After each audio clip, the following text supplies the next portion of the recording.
네,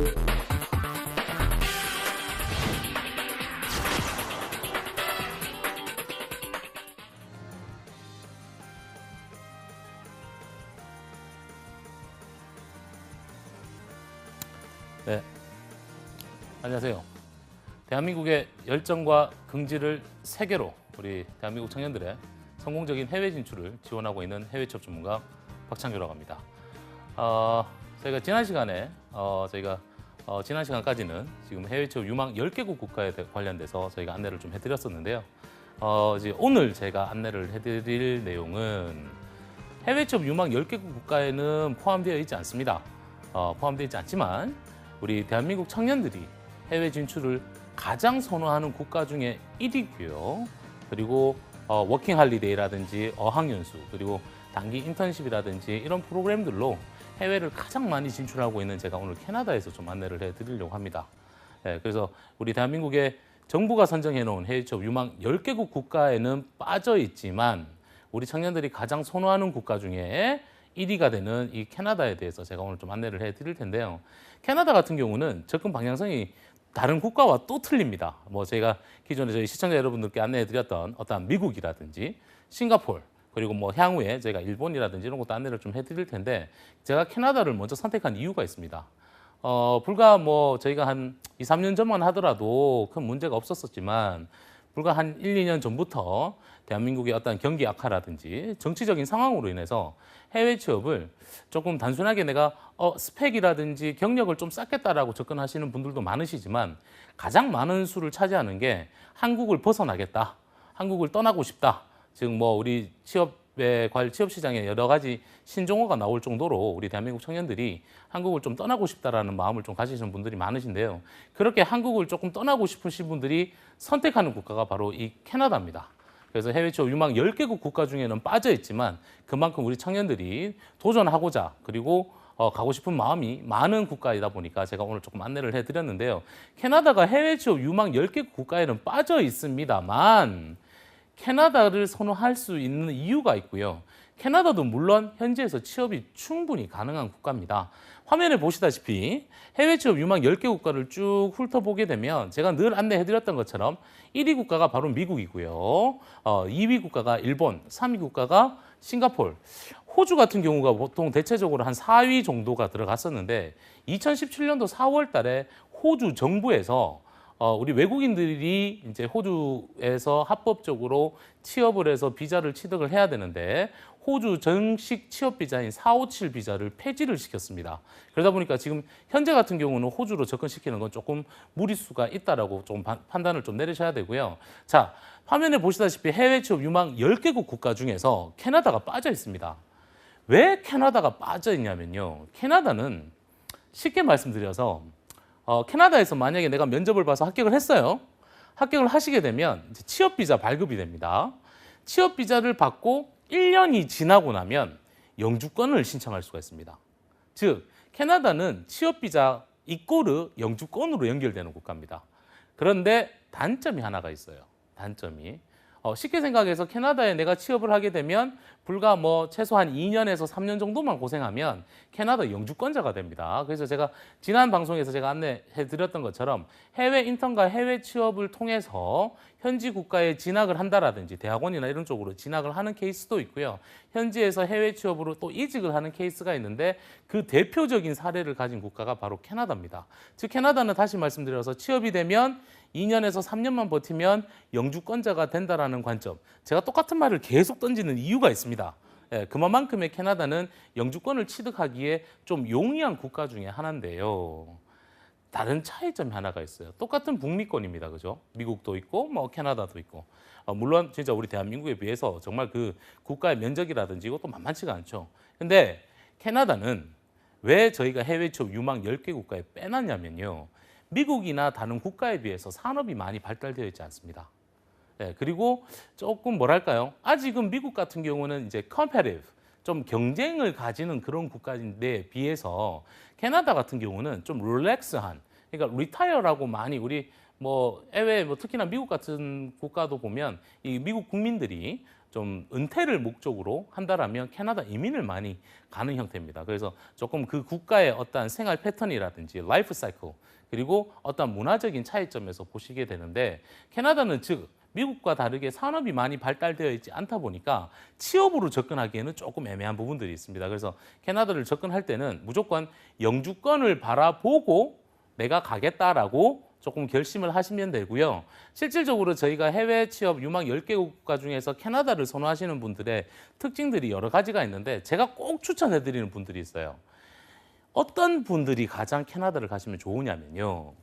20대, 1번, 20대 후반에서 30대 중반의 미혼 여성들이 가시면 제일 좋아요. 두 번째, 결혼을 하셨지만 자녀가 아직 조금 어려요. 그래서 자녀 교육을 목적으로 접근하시는 것도 추천해드립니다. 세 번째, 우리 청년들 입장에서 해외 인턴이나 해외 취업을 접근하려니 부모님들이 조금 반대하시는 분들 계세요. 즉 경제적으로 좀 지원을 해줄 테니 뭐 가령 예를 들어서 한 5천만 원에서 한 8천만 원 정도 제가 이 돈을 말씀드리는 건 미국이나 캐나다 같은 경우에 어학연수를 간다면 이 정도 비용이 소요가 됩니다. 미국 같은 경우는 대학 부설로 가거나 혹은 사설 기관으로 가게 되면 1년 정도의 어학연수를 하시게 되면 뭐 먹고 자고 생활비 다 쓸 때까지 보면 약 한 8천만 원 정도 예산을 좀 잡으셔야 되고요. 사설 어학원에 가신다면 약 한 5천만 원 정도 예산을 잡으셔야 됩니다. 물론 캐나다는 조금 더 적게 들어가는 건 사실입니다만 캐나다 역시나 약 4,500만 원에서 한 5천만 원 정도 예산을 조금 투여하셔야 되는데 다시 돌아갈게요. 캐나다는 1번 20대 후반에서 30대 미만의 미혼 여성들이 많이 선호를 하시는 것 같고요. 두 번째로는 30대 중반에서 40대 중반에 자녀를 키우시는 분들이 자녀 교육을 목적으로 접근하시는 케이스가 있고요.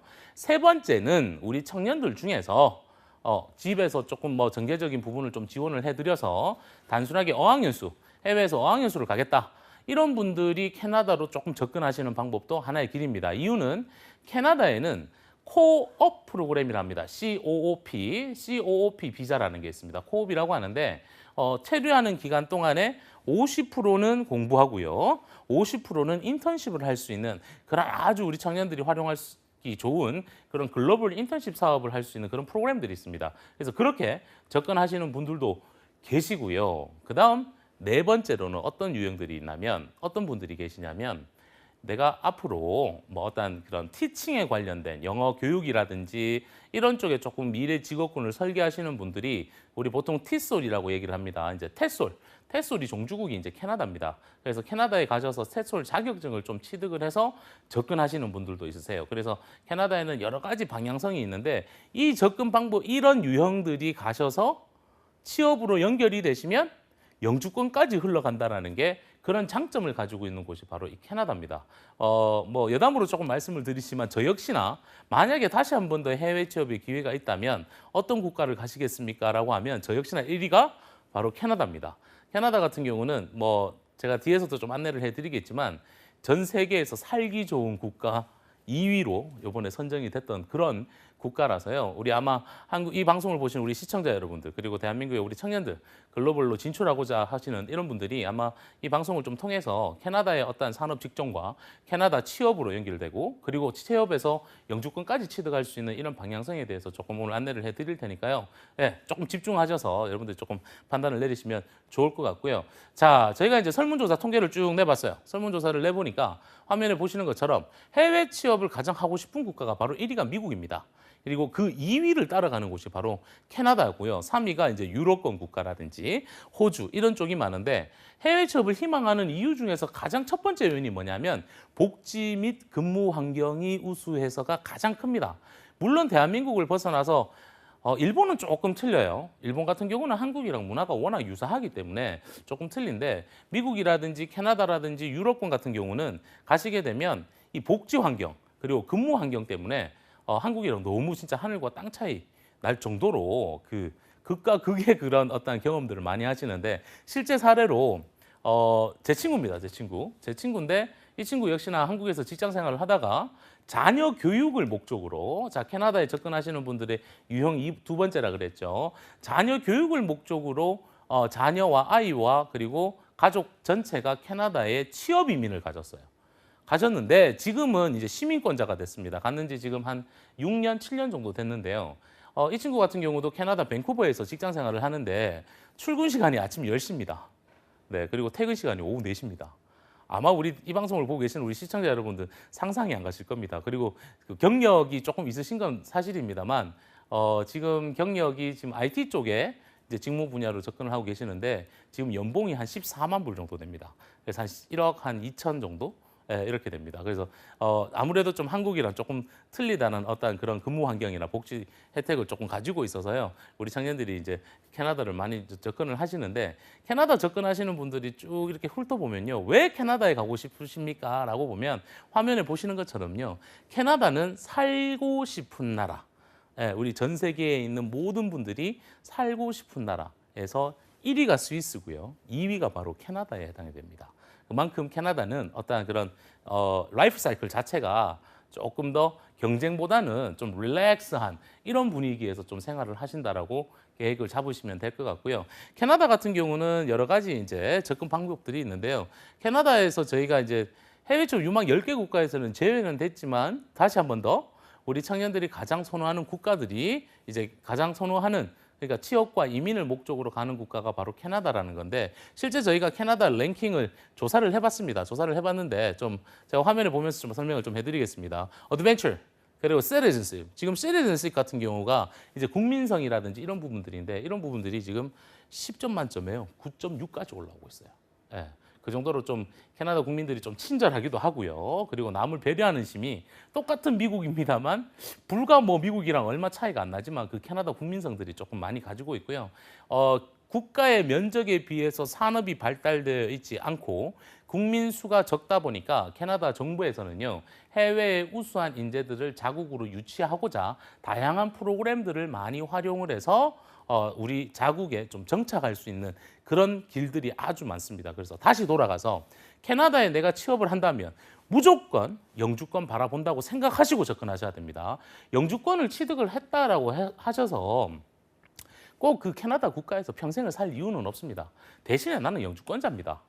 그러다 보면 또 다른 기회가 또 생길 수가 있겠죠. 그래서 영주권을 취득하는 목적으로 캐나다를 접근하시라는 걸 다시 한 번 더 제가 유의 깊게 안내를 해드리고요. 제가 캐나다 주요 산업 직종을 조금 안내를 해드리도록 하겠습니다. 캐나다 같은 경우는요. 다시 미국에 비해서 국가의 크기나 면적은 크지만 산업이 많이 발달되어 있지 않다라는 거. 즉 기업이나 이런 게 다양성을 갖추지가 않습니다. 그래서 어떠한 산업들이 많이 직종 분야로 올라가 있는지를 보셔야 되는데요. 화면에 보시는 것처럼 첫 번째가 바로 상경계열입니다. 상경계열. 상경계열이라고 하면 보통 어카운팅이라든지 HR, 인사관리, 그리고 이제 파이낸스와 같은 이런 어떠한 그 상경계열 쪽의 취업 선호도가 아주 높습니다. 그러다 보니까 조금 비즈니스 계열로 캐나다를 조금 접근하시는 것도 하나의 방법이고요. 캐나다 역시나 다시 국민 수가 적다 보니까 외국 인재들이 많이 들어와 있죠. 결국 우리 한국 청년들이 들어가더라도 그 해외에서 온 이민자들과의 또 다른 경쟁을 통해서 몸값을 키울 수 있는 그런 국가라고 보시면 되고요. 두 번째가 바로 이제 의료 계열입니다. 의료 계열. 의료 계열은 간호사라든지 그리고 전문 의료 직종으로 한 수간호사, 특히나 우리 한국에서 뭐 물리치료사라든지 뭐 방사선에 관련된 이런 전공을 하시는 분들 역시나 캐나다로 많이 접근을 하는데요. 이런 분들 같은 경우는 처음부터 취업으로 접근하는 게 아니라 저희가 보통 MSP라고 해서 대학으로 진학을 해서 대학에서 다시 졸업하고 취업으로 이렇게 연계되는 케이스들을 가진 국가가 바로 캐나다라고 보시면 되고요. 화면에 보시는 것처럼 기술직, 엔지니어링과 같은 이런 직업군도 지금 아주 주요 산업 직종으로 나뉘는데요. 자, 다시 돌아갑니다. 캐나다 이렇게 지도를 한번 쭉 보세요.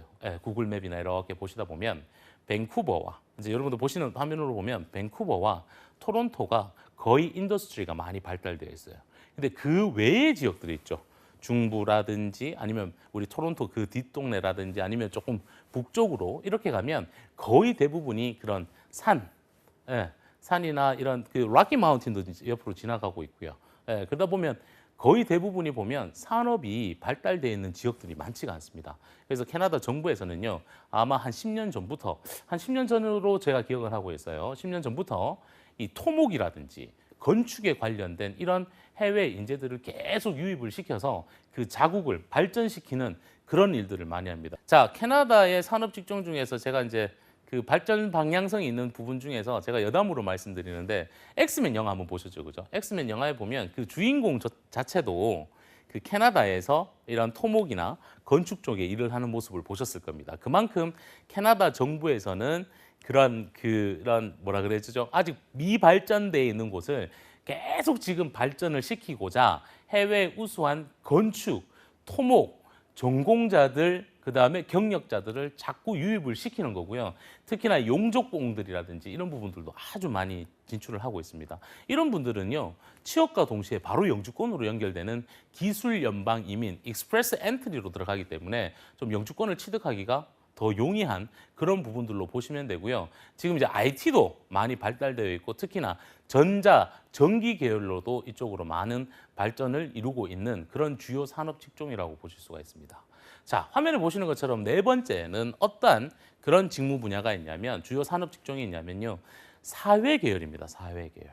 고령화 사회, 노령화, 그리고 특히나 이민자의 국가다 보니까 이민자들이 많은 국가예요. 아무래도 미국보다 더 많은 인구를 그 이민자의 그 인구를 차지하는 국가가 아마 전 세계에서 캐나다가 가장 많을 것 같습니다. 뭐 저희가 뭐 정확한 통계치는 아닌데요. 그 체감으로 느껴지는 게 그런 게 아주 많은 것 같아요. 그래서 사회복지 계열 쪽이 아주 많이 발달되어 있습니다. 그래서 좀 사회복지사라든지 그리고 뭐 상담심리사라든지 특히나 지금 우리 대한민국에서 아주 뜨고 있는 직업상담사라든지 이런 카운셀러 직업 분야에서 또 이건 캐나다의 주요 산업 직종으로 나갈 수가 있는데요. 제가 주요 산업 직종의 작년도 통계입니다. 2016년도 12월 통계로 주요 산업 직종의 캐나다에서 어떠한 직업군들이 나오는지를 제가 화면으로 다시 한번 안내해 드릴 텐데요. 로이어 관련들, 로이어. 변호사죠, 그죠? 왜 변호사가 많을까요? 다시 이민자의 국가다 보니까 이민 변호사들이 아주 많아집니다. 자, 여기서 꿀팁 드립니다. 작전. 캐나다 취업을 희망한다라고 해서 이주공사나 이민을 대행해 주는 곳을 가시는 게 아니고요. 이민과 이주공사는요, 말 그대로 이민만 연결을 시키는 겁니다. 캐나다 내가 취업을 원한다면요, 캐나다 현지에 ICCRC라는 이민 업무를 대행할 수 있는 자격증을 가지고 있는 분들한테 의뢰를 하셔야 돼요. 이게 무슨 말이냐면요. 보통 미국이나 캐나다나 뭐 싱가포르도 그렇고요. 거의 대부분이 영주권을 취득하고 이민으로 접근하실 때 어떻게 접근하시냐면 해당 국가의 변호사한테 의뢰를 해요. 근데 그 변호사 역시나 자격이 이민 업무를 대행할 수 있는 자격이 있는 변호사가 있고요. 없는 변호사가 있습니다. 근데 캐나다 같은 경우는 ICCRC라는 이민 업무를 대행할 수 있는 국가에서 캐나다 국가에서 이민국가 노동청에서 허가를 한 분들이 계세요. 죄송합니다만 많지가 않습니다. 그런 분들이. 그래서 그런 분들을 잘 찾아가셔야지만 내가 이민까지 취업과 이민까지 연결될 수 있다는 것을 포인트로 두고 계시면 됩니다. 자, 다시 화면으로 돌아가겠습니다. 두 번째는 이제 Public Administration Director라 그래서 아무래도 좀 공공기관에서 일을 할 수 있는 분들. 그리고 오일이나 가스. 아직은 캐나다는 뭔가 산업들이 이제 자원들이 계속 발달되고 있기 때문에 이런 쪽도 하나의 길이라고 보시면 되고요. 그리고 또 하나의 또 직업군이 많이 발달되어 있는 게 뭐냐면요. 그 헬스케어라는 매니저. 헬스케어 매니저. 우리 보통 보면 한국에도 이제 이런 쪽이 헬스케어 쪽이 많잖아요. 그죠? 뭐 우리 그 체력을 좀 늘리기 위해서 퍼스널 트레이닝이라든지 혹은 또 뷰티 계열들 이런 쪽도 지금 그 워낙 캐나다 쪽에 많이 산업이 좀 발달되어 있으니까요. 이런 어떤 직업군들을 조금 찾아서 접근하신다면 좀 비자 받기도 용이하고요. 또 일자리도 찾기도 용이합니다. 보통 이런 얘기를 많이 하세요. 캐나다에 가면 급여는 어느 정도 수준이 됩니까? 라고 하시는데 신입을 떠나서요. 처음 캐나다에 들어가시는 분들 내가 경력자이건 엔트리 레벨, 즉 신입이든 처음으로 캐나다에 취업을 하신 분들이 받는 급여가 거의 유사합니다. 직종에 따라서 뭐 많이 차이 나는 게 아니라 처음에 들어가시면 월 급여가요. 한 2,500불에서 한 3,500불. 그러니까 한 230만 원에서 300, 한 2, 30만 원 정도를 첫 급여로 받아요. 급여를 통해서 수습 기간, 예, 뭐 3개월이나 6개월 단위로 급여 인상이 되는데 요 기간만 잘 넘기시고 또 경력자일 경우 특히나 또 제가 화면에 보시는 것처럼 캐나다에서 필요한 주요 산업 직종에 해당되시는 분들은 급여가 보통 10만 불 이상으로 올라갑니다. 즉 1억 이상 올라가는 게 캐나다의 특징입니다. 예, 그래서 제가 화면에 보시는 것처럼 이런 주요 산업 직종과 주요 직업군들이 있는데요. 이런 것들을 조금 활용을 하셔서 취업으로 연결시키는 것도 여러분 하나의 방법입니다. 자, 캐나다를 취업하기 위해서 접근할 수 있는 방법들이 있는데요. 제가 요거는 화면을 좀 많이 보셔야 됩니다. 캐나다는 다시 고용주 인터뷰를 통해서 취업이 확정이 됐으면 약 1년 뒤가 지나고 나면요. 영주권 신청을 할 수가 있고요. 자, 통계치입니다. 통계치. 영주권 신청을 하고 나서, 즉 취업하고 나서 1년이 지났습니다. 그리고 영주권 신청합니다. 8개월에서 13개월 뒤에는 영주권자가 돼버려요. 영주권자가. 그러면 내가 영주권을 취득하기 위해서는 뭐죠? 취업이 돼야 되고요. 취업을 해서 1년이 지나는 시간이 지나야 되죠. 그죠?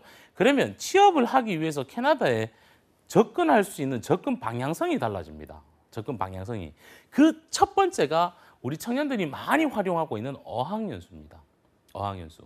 예, 어학연수를 보통 뭐 캐나다에 6개월에서 한 1년 정도 가 계시게 되면 커뮤니티를 만들어내죠. 그쪽 현지 사회와 어떤 제가 공유를 많이 하겠죠. 그죠? 거기서 고용주를 찾고요. 예, 거기서 레주메 커버레터로 프로포즈형으로 기업에 어플라이를 띄워서 취업의 승인을 받아서 비자까지 취득해서 연결되는 케이스가 하나가 있어요.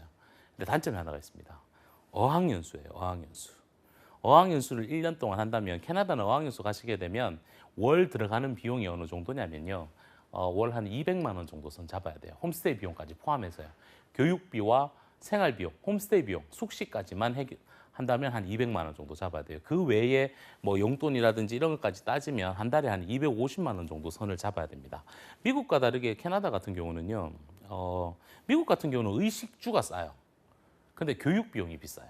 캐나다도 좀 그런 것 같아요. 캐나다도 보면 의식주는 쌉니다. 하지만 이런 교육이라든지 교재라든지 이런 걸 받는 건, 이런 교재를 구매한다라든지 아니면 뭐 교육을 받는 건 이 비용이 좀 만만치가 않은 것 같아요. 그래서 미국하고 거의 동등하다고 보시면 되고요. 캐나다 어학연수를 접근을 해서 취업으로 연결되고 그리고 영주권까지 가기 위해서는 초기에 들어가는 이 비용, 이 비용이 만만치가 않다라고 보셔야 되고, 두 번째는 내가 거기에서 현재 고용주를 찾아야 돼요.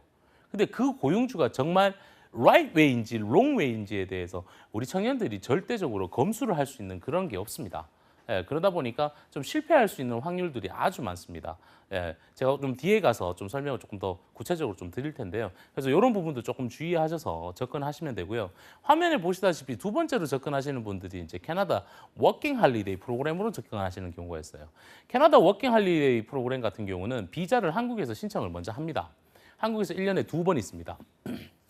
상반기와 하반기에 비자 신청을 하는데 이제 선발되는 그 조건이 추첨식이다 보니까 뭐 호주와 다르게, 호주 같은 경우는 거의 뭐 신청하면 웬만하면 뭐 리젝되는 경우가 없습니다. 근데 캐나다 같은 경우는 1년에 2번 상반기 하반기에 걸쳐서 신청을 하는데 여기서 리젝이 돼버리는 거죠. 내가 추첨이 안 돼버리면 가고 싶어도 갈 수 없는 그런 케이스가 나오게 되고요. 두 번째 단점은 뭐냐면 캐나다 워킹 할리데이입니다. 제가 방송에서 누누이 안내를 해드렸지만 워킹 할리데이 같은 경우는 non-professional job에서 일을 하는 겁니다. 즉, 내 전공과 내 진로, 직무, 미래 직업군에 맞는 전문직 인턴십이나 혹은 취업으로 연계되는 게 아니라 비전문 직종의 일, 보통 레스토랑이라든지 특히 요즘은 뭐 캐나다의 스시 레스토랑에서 일을 많이 해요. 그래서 이런 일식 초밥집이라든지 이런 곳에서 뭐 아르바이트, 편의점, 김밥집 이런 데서 아르바이트를 하면서 거기서 고용주를 찾아서 넘어가는 케이스가 있다 보니까 어학연수에 비해서 워킹할리데이는 초기 진입에 비용적인 부분은 절감을 시킬 수는 있습니다만 내가 가서 영어를 하는, 공부를 하는 것도 아니고요. 현지에서 단순 노동의 일을 하는 거고요. 그리고 또 하나 거기서 또 취업으로 연계하려면 현지에서 고용기업을 찾는 거 역시나 우리 청년들이 찾기에는 쉽지가 않은 케이스죠. 물론 워킹 할리데이를 통해서, 어학연수를 통해서 정말 취업이 돼서 영주권까지 연결되는 분들도 계십니다만 이런 부분들 역시나 조금 주의 깊게 준비를 하셔서 접근하시는 게 맞습니다. 기억나시죠? 제가 우리 시청자 여러분들께 항상 늘 드리는 말씀이 있죠.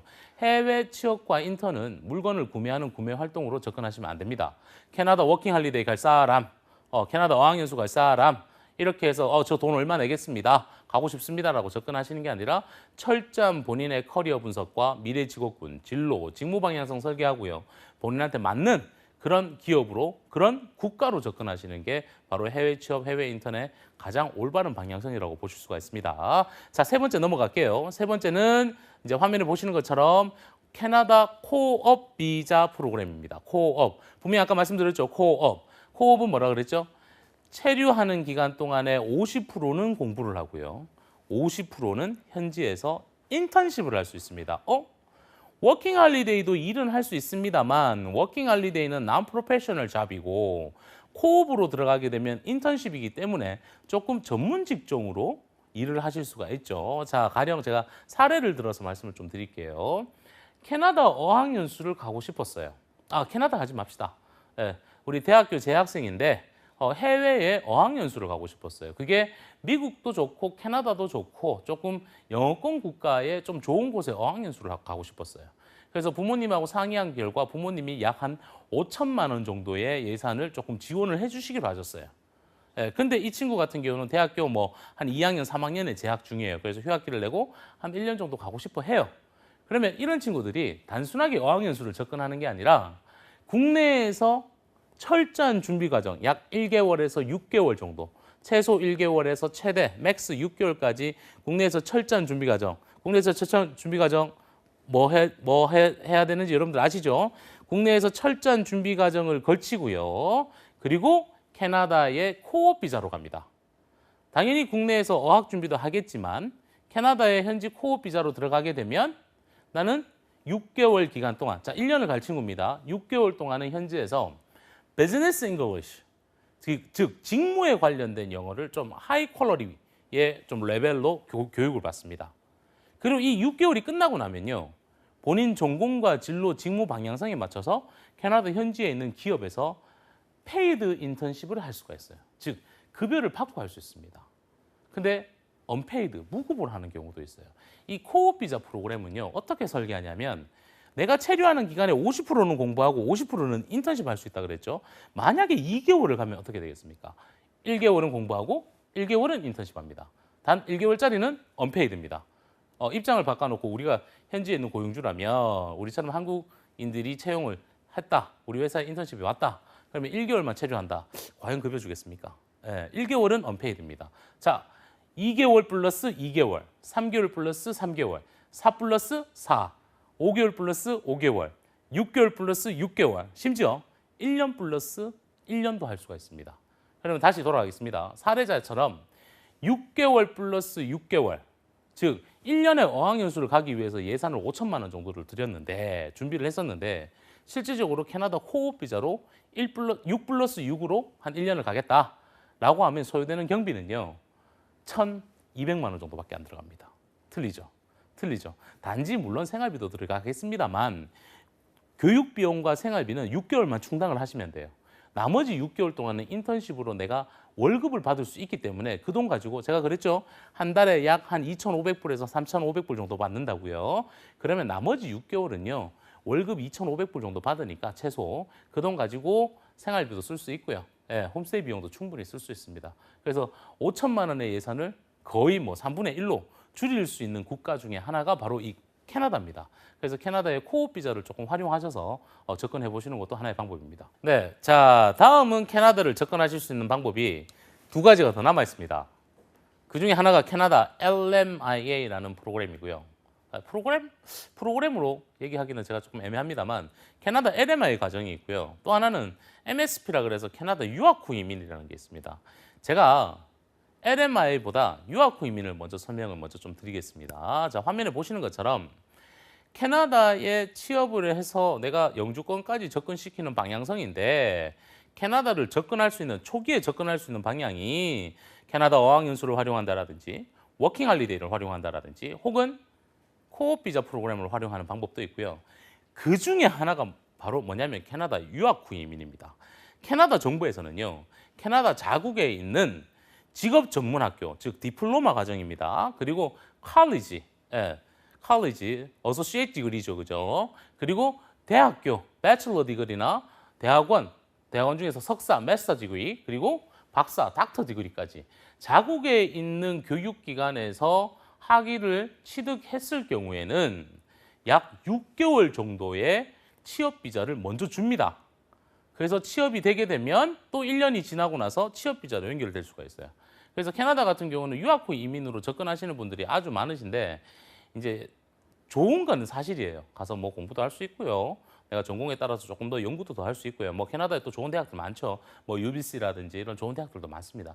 하지만 이제 문제가 유학 후 이민입니다. 여러분, 지금 우리는 외국인 신분이거든요.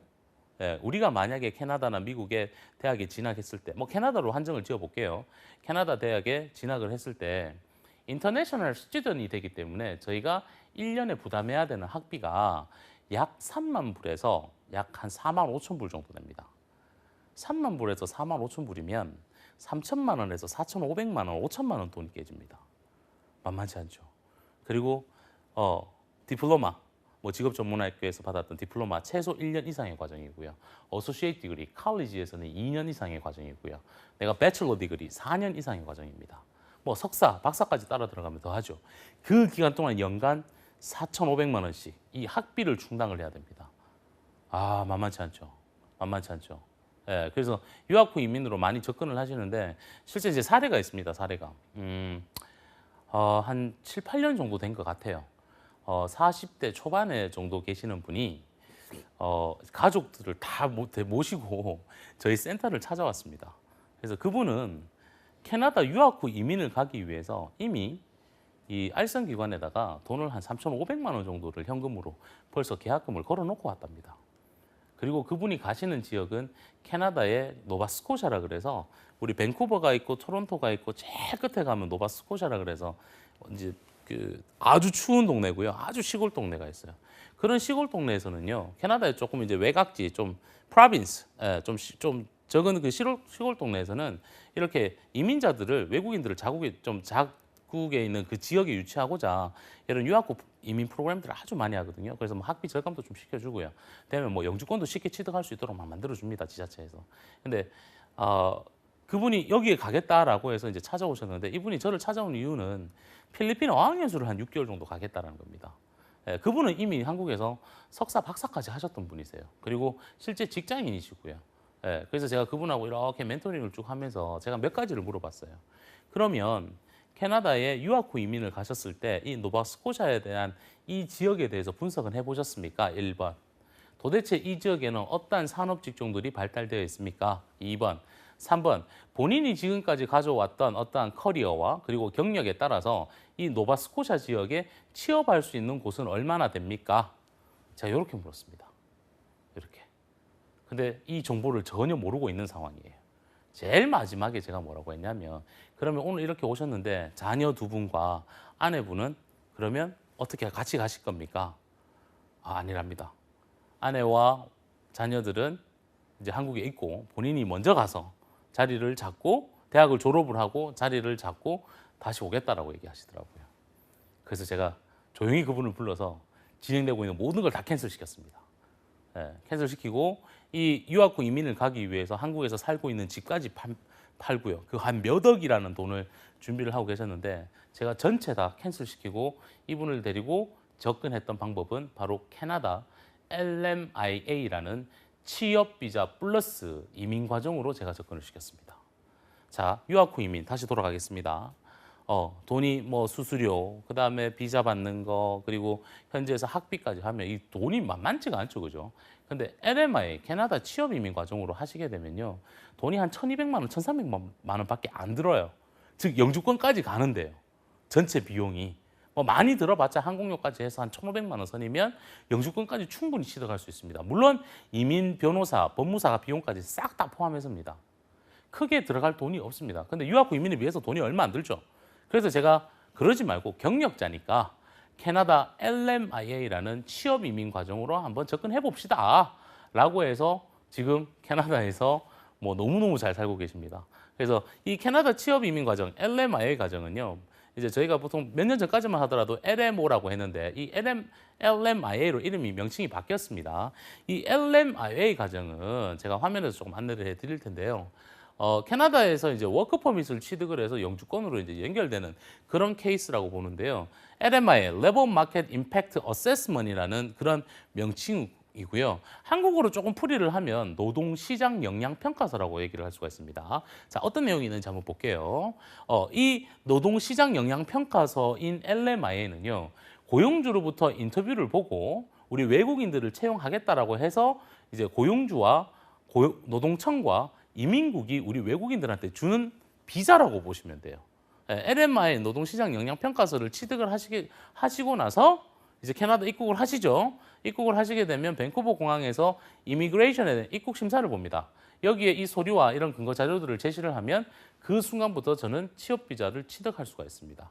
그래서 캐나다는 다시 돌아가서 국가 크기에 비해서 산업이 많이 발달되어 있지 않고 이민자의 국가다 보니까 자국에서 해외에 있는 우수한 인재들을 계속 유입을 시키는데 그렇게 유입을 시킬 때 쓰는 방법들이 어학연수, 워킹할리데이, 코업 비자 그리고 유학 후 이민이라는 그런 제도도 있지만 이렇게 조금 전문 기술직을 가지신 분들 그리고 경력이 있으신 분들 그리고 특정 직무에 관련된 정보나 지식 즉 뭐 4년제나 아니면 4년제나 석사, 박사 학위를 가지신 분들이 캐나다 취업 이민 과정으로 연결을 시키시는 그런 과정이라고 보실 수가 있고요.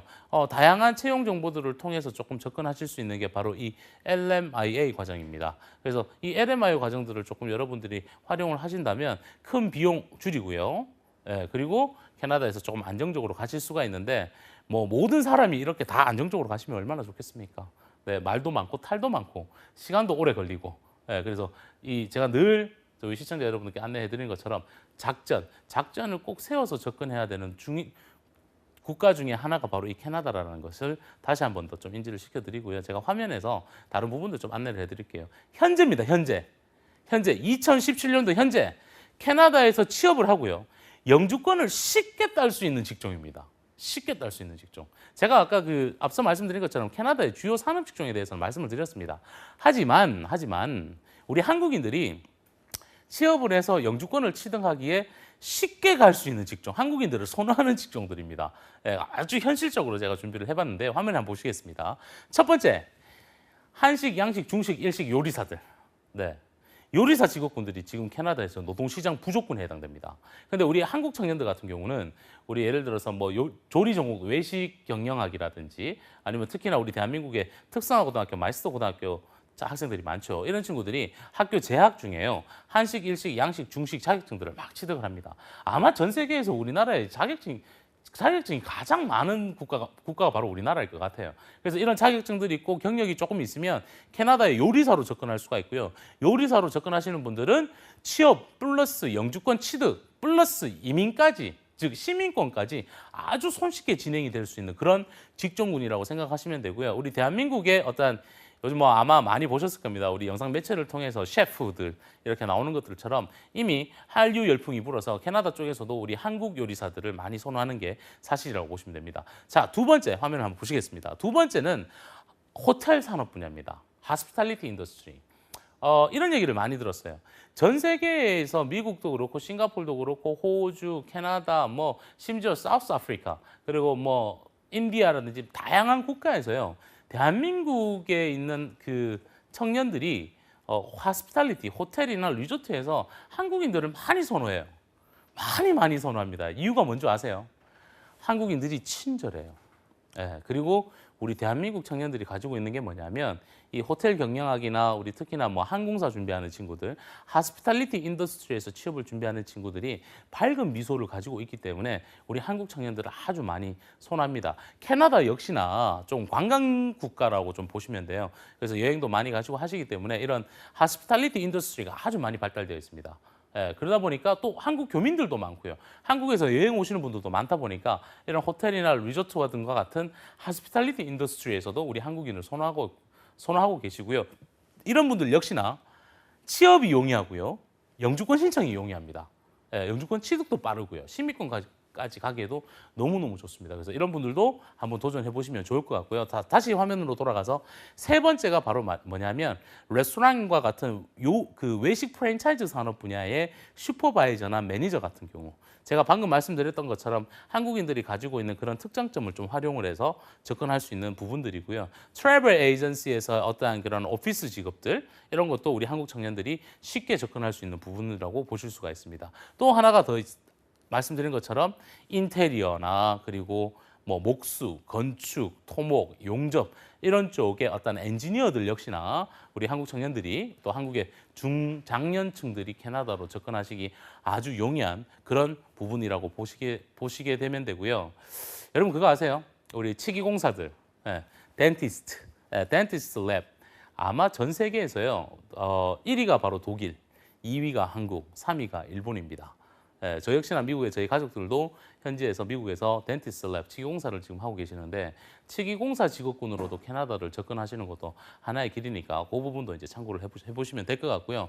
유아교육, 캐나다 Their Care Center 이런 교육 쪽에 어떤 산업이 많이 발달되어 있고 제가 오늘 방송에서 앞서 말씀드린 것처럼 캐나다는 TESOL 영어 지도사의 종주국입니다. 테솔이. 그래서 유아교육 쪽으로도 접근하실 수 있는 방법 중에 우리 한국 청년들이 가장 용이하게 접근하실 수가 있고요.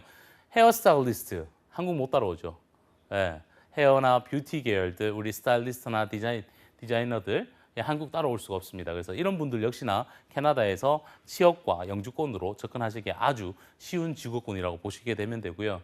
우리 보통 이제 MD라고 표현을 많이 합니다. 어떤 스토어 관리자들, 우리 매장을 가지고 있는 이런 기업들의 스토어, 그 MD 쪽으로 해서 이렇게 관리하시는 이런 직무 분야도 캐나다에서 접근하시기가 아주 좋은 케이스입니다. 그래서 내가 미래 직업군이 이쪽의 케이스고 나는 해외 쪽에서 조금 생활을 하고 싶고 특히나 나는 해외에서 조금 학위까지 취득을 하고 싶다라는 목적을 두신 분들은 캐나다 쪽으로 접근하시는 것도 하나의 길이라고 보실 수가 있습니다. 자, 캐나다 취업 과정의 업무 프로세스 미국하고 거의 유사하게 돌아갑니다.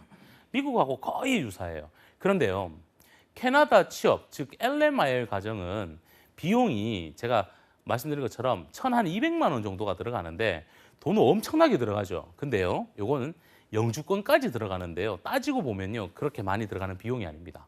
따지고 보면요, 이게 7번에 나눠서 내요. 처음에 얼마 내고요. 그리고 고용주 인터뷰 끝나고 나서 얼마 내고 뭐 단계별로 이렇게 계속 나눠서 내고요. 실질적으로 영주권까지이기 때문에 출국하고 나서 1년 뒤에 영주권 신청을 하느냐 안 하느냐에 따라서 이 비용은 다시 마이너스가 될 수가 있습니다. 그래서 처음부터 우와 이만큼 들어요? 라고 해서 접근을 안 하실 필요는 없습니다. 이 내용들을 조금 분석을 하실 필요가 있는데요. 저희가 제일 먼저 미국이나 싱가포르나 캐나다, 즉 해외 취업을 희망하시는 분들은 제가 제일 먼저 멘토링부터 하죠. 정말 자격 요건이 되는지 어떤 진로와 직무 방향성을 설계를 하고 있고 국가별로 비자를 받을 수 있는 제도가 있는지 없는지 자격 요건이 되는지 안 되는지 어학이라든지 체크를 다 합니다. 이렇게 선정되신 분들은 바로 지원 확정이 이루어지게 되면요. 당연히 캐나다 ESDC, 캐나다의 이민국에다가 접수 등록시키고요. 우리나라에서도 고용노동부와 한국산업인력공단의 해외 취업 구직대장으로 등록을 시킵니다. 그리고 여러분 잊지 마세요. 제가 늘 안내해 드리는 겁니다. 해외 취업이나 인턴을 희망하시는 우리 대한민국의 국민들이라면 월드잡 플러스에 꼭 회원 가입 및 구직 등록까지 해 주셔야 되고요. 이렇게 서류 절차가 끝나고 나면 바로 또 잡매칭 들어갑니다. 본인들한테 맞는 이런 고용주들을 찾고요. 고용주 인터뷰도 보고요. 해서 떨어지면 또 다른데 합격하신 분들은 나머지 또 2차 잔금이 들어가게 되고요. 그때 뭐가 들어가야 되냐면 광고 비용이 들어가줘야 돼요. 광고 비용. 이건 왜 들어갑니까? 라고 해서 캐나다의 고용주가 현지에 있는 자국민을 채용하기 위해서 많은 노력을 해봤어요. 광고를 해봤어요. 해봤는데 우리 회사랑 맞지 않아서 나는 외국인을 채용하겠다라는 이런 근거 자료가 들어가줘야 되는데 이런 비용들은 캐나다는요. 우리 지원자들이 조금 부담을 하셔야 됩니다. 뭐 그렇게 비싸지는 않습니다만 그런 비용도 조금 들어가야 되고요. 고용주 인터뷰 합격했기 때문에 당연히 LMIA 비자 수속에 들어갑니다. 즉 노동시장 영향평가서 수속에 들어가기 시작하고요. 그때 서류 공증 비용이라든지 이런 것들이 쭉 들어가줘야 됩니다. 그러고 나면 이제 일정 기간이 지나고 나면 비자를 수령하고 출국합니다. 출국하고 나서 1년이 지났어요. 1년이 지나서 쌤 저는 한국으로 되돌아올래요. 쌤 저는 대학원을 진학을 할래요. 쌤 저는 현지에서 영주권 신청할 겁니다. 라에 따라서 추가 비용이 발생하느냐 안 하느냐입니다. 그래서 이런 부분들도 여러분 체크하셔야 됩니다. 자, 여기서 포인트. 정부 지원금 활용 방안입니다. 이미 제가 저희 방송에서 시청자 여러분들께 정부 지원금, 우리 대한민국 정부에서 지원해주는 K-무브 정부 지원금을 어떻게 활용하는지에 대해서 안내를 해드렸는데, 캐나다는 출국하기 전까지 소요되는 비용이 약 한 700~800만 원 정도 들어가는데요. 캐나다는 급여 자체가 월 2,500불에서 3,500불 정도 들어간다 그랬죠. 그죠? 그래서 잘만 활용을 하시면 민간 해외 취업 알선 지원금으로 1인당 200에서 300만 원을 지원받으실 수가 있고요. 캐나다는 선진국이죠. 그죠? 네, 선진국이니까 해외 취업 성공 장려금 1인당 200만 원까지 지원을 받으실 수가 있습니다. 그래서 캐나다는 출국하기 전까지 약 한 700에서 800만 원 들어가지만 좋은 건 정부에서 벌써 한 500 정도의 정부 지원금을 활용하실 수 있다는 점도 잊지 말고 준비를 하셔야 되고요. 특히나 캐나다는 미국이나 다른 국가에 비해서 환율이 낮습니다. 지금 현재 기준으로 약 한 800원대 정도 나옵니다. 예, 그러다 보니까 조금 내가 더 환율 쪽으로 혜택을 보실 수가 있으실 겁니다. 네, 자, 이런 어떠한 접근 방법을 가지는데 캐나다의 주요 포인트가 하나가 있어요. 캐나다는 고용주 인터뷰가 끝나고 나서 LMIA 접수를 했죠. 접수를 했는데 LMIA가 승인이 떨어지고 출국할 때까지 웨이팅 해야 되는 시간이, 기다려야 되는 시간이 최소 6개월에서요. 1년 정도 흘러갑니다. 여기서 사고가 엄청나게 많이 납니다.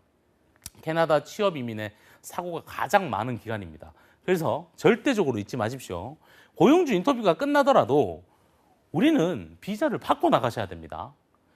분명히 LMIA 서류를 승인을 받고 출국을 하셔야 됩니다. 잊지 마세요.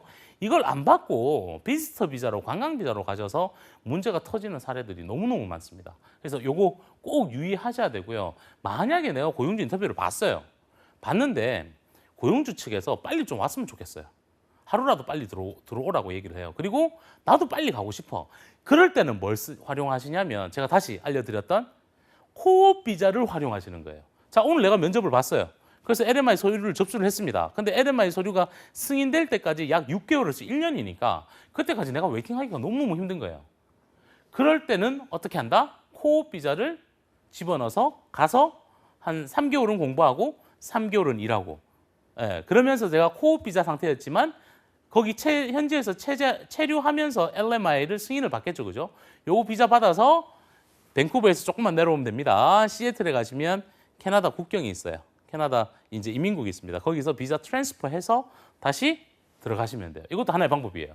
이게 가장 경비를 절감할 수 있고 시간을 절감할 수 있고 그다음에 리스크를 줄일 수 있는 하나의 작전 중에 작전입니다. 그래서 이런 부분들도 한번 접근해 보시는 것도 여러분들한테 도움이 많이 되실 겁니다.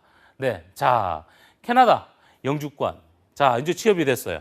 나는 면접도 보고 비자도 승인받고 캐나다까지 다 들어갔어요. 예, 입국해서 나는 이제 1년 동안 캐나다 취업 비자로 이제 근무를 했습니다. 그리고 나서 1년이 딱 지났어요. 1년이 지나고 나면 기술 및 경험 이민이라 그래서 익스프레스 엔트리라 그래서 캐나다 영주권을 신청을 합니다. 해도 되고 안 해도 돼요. 여러분 이 부분에 대해서 너무 부담을 가질 필요는 없습니다. 하지만 LMIA를 받아야지만 취업 비자가 나오기 때문에 이왕 LMIA 받았는 거 가서 1년 뒤에 영주권 신청하는 것도 나쁘지는 않습니다. 그래서 조금 전문 직업군으로 방향성을 틀기 때문에 충분히 영주권 신청하는 데는 어려움이 없다라고 보실 수가 있고요. 보통 익스프레스 엔트리로 들어가게 되면 이제 통계치입니다. 통계치. 평균적으로 취업 비자 받고 1년이 지났어요. 1년 지나고 나서 익스프레스 엔트리로 기술 및 경험 이민을 신청을 했는데 약 8개월에서 13개월 뒤에면 내가 영주권을 취득할 수가 있습니다. 이게 캐나다의 장점입니다. 다시 제가 앞서 말씀드린 것처럼 캐나다는 정말 2년에서 3년만 참으면 캐나다 영주권자가 될 수 있는 그런 장점들을 가지고 있으니까요. 여러분들 꼭 캐나다 취업을 희망하신다면 이민까지 해서 뭐 그 나라에 살아라는 말씀이 아닙니다. 그 나라에 있는 영주권을 좀 취득을 해서요. 캐나다 같은 경우는 토론토에 가면요. 밴쿠버보다 토론토가 산업이 너무 많이 발달되어 있고요. 그 토론토에서 미국 그 동부 쪽 보스턴이라든지 그리고 뉴욕 쪽으로 넘어가는데 크게 어렵지가 않습니다. 그래서 이쪽에 많은 기업들이 있기 때문에 밴쿠버나 이런 데서 영주권을 받고요.